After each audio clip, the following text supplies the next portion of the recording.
go ahead and tell us about The book. Rl1 and ri1. Okay. So,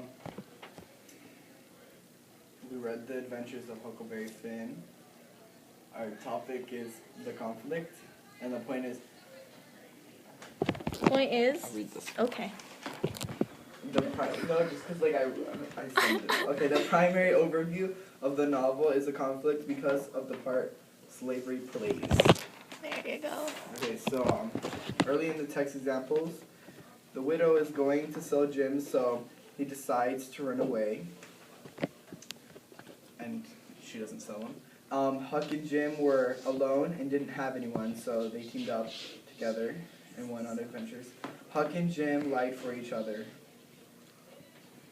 So yeah, they lied for each other. I have another one.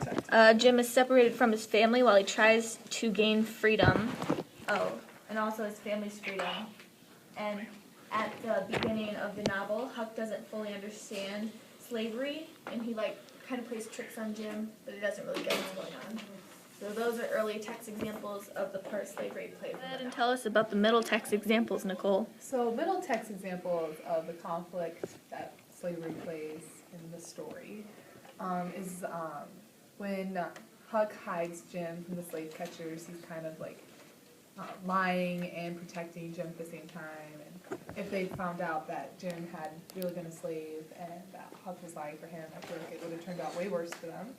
And then when Huck begins to look at Jim as a friend and less than a slave, it's not normal in that time period, so I feel like that would have, their friendship definitely caused some problems throughout the story and could have been way worse. All right. So Ray, tell us about end of text examples of how slavery played a part in the novel. End of text examples would be Huck, when he freed Jim late in the book, he thought it would condemn him to hell, but he didn't care. He wanted to save him anyway and free him anyway. And then another good example would be everyone in the town treated him very poorly and rude, and they were very harsh to him. And then once they found out he wasn't technically slave anymore, he was a free man, they were nicer to him.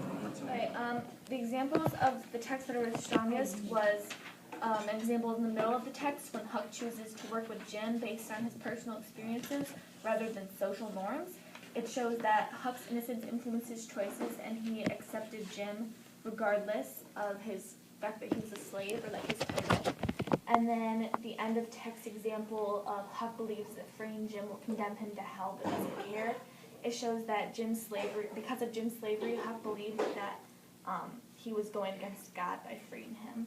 And it showed how corrupt their society was and the fact that because he was a slave, it was ungodly and Huck would go to hell just for helping him. Also, what's uncertain in the novel is that Jim's family get to go free as well? We didn't know that. That was the whole reason Jim ran away in the first place, was so him and his family could be free. And then also, what would happen if Huck and Jim didn't team up? So if Huck maybe wasn't so innocent and was against slavery like everybody else and they never became friends, how would their stories have ended up? So I think that was important, and that's something that we didn't really know about.